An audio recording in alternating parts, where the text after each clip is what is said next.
Hello everyone. अब हम देख रहे हैं कोफिशिएंट ऑफ सेल्फ इंडक्शन। तो the property of coil by virtue of which opposes any change in the current flowing through it is called self induction of coil. It is denoted by L.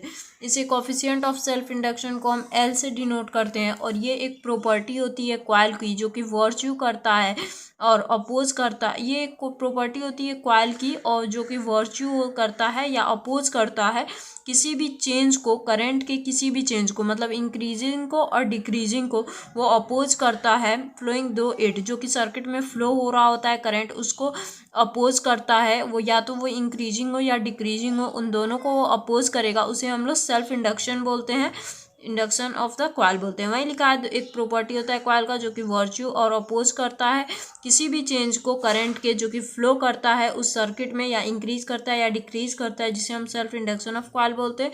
इसको हम denote करते हैं L से। तो हमें पता है फाई बी जो डायरेक्टली प्रोपोर्शनल होगा आई के, ठीक है। तो यहाँ पे कांस्टेंट लाएंगे तो एल आएगा, जहाँ पे एल जो है वो proportionality constant call self inductance of coil है।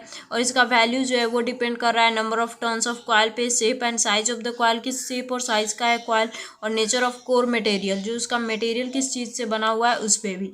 N five B L I आया हुआ है यहाँ से, है ना। नंबर ऑफ टर्न्स यहाँ पे लाएंगे, कितने नंबर ऑफ टर्न्स है उससे तो मल्टीप्लाई करना होगा ना, क्योंकि वहाँ पे नंबर ऑफ टर्न्स हो रहे हैं। तो यहाँ पे L इज इक्वल्स टू, ये इसको इधर ले जाएंगे आई को, तो एन फाइव बी और ये बटा में आई आ जाएगा। तो इंडक्शन का, सेल्फ इंडक्शन का जो फॉर्मूला आता है L इज इक्वल्स टू वो N five B by I आता है। तो यहाँ पे देखिए, so the coefficient of self induction of coil is equal to the number of flux links in the coil when unit current flow through it. मतलब यहाँ पे बोल रहा है जो कोफिशिएंट है सेल्फ इंडक्शन का कॉइल में वो इक्वल हो जाएगा नंबर ऑफ फ्लक्स के।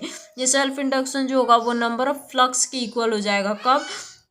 Flux links in the coil. यहाँ पे जो नंबर ऑफ, जो कोफिशिएंट है ये सेल्फ इंडक्शन का, वो इक्वल हो जाएगा नंबर ऑफ फ्लक्स के जो कि लिंक्ड हो रहा है कॉइल में। कब? जब यूनिट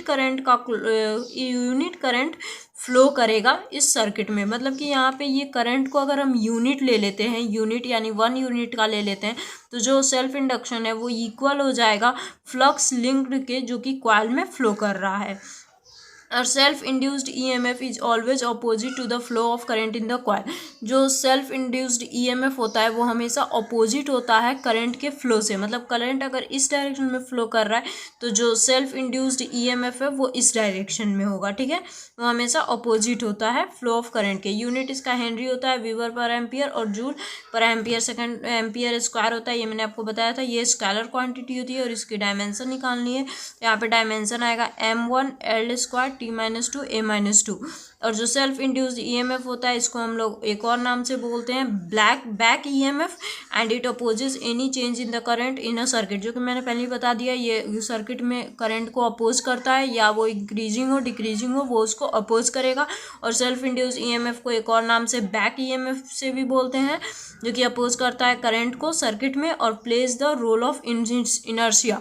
और ये जो है इनर्शिया के रोल पे मतलब इनर्शिया के रूल लॉ को फॉलो करता है, ठीक है।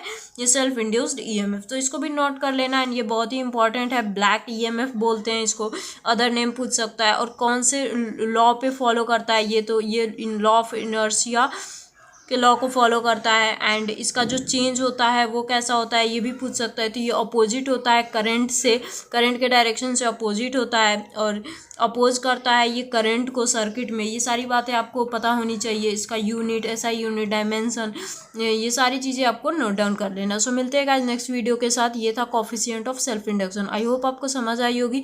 एंड चैनल को सब्सक्राइब कर लेना अभी तक नहीं किया है तो, एंड शेयर कर देना वीडियो को अपने क्लासमेट्स फ्रेंड्स में जो भी क्लास 12th में है। एंड मिलते हैं गाइस नेक्स्ट वीडियो के साथ। एंड तब तक के लिए कोई भी दिक्कत हो तो आप कमेंट सेक्शन में पूछ सकते हो।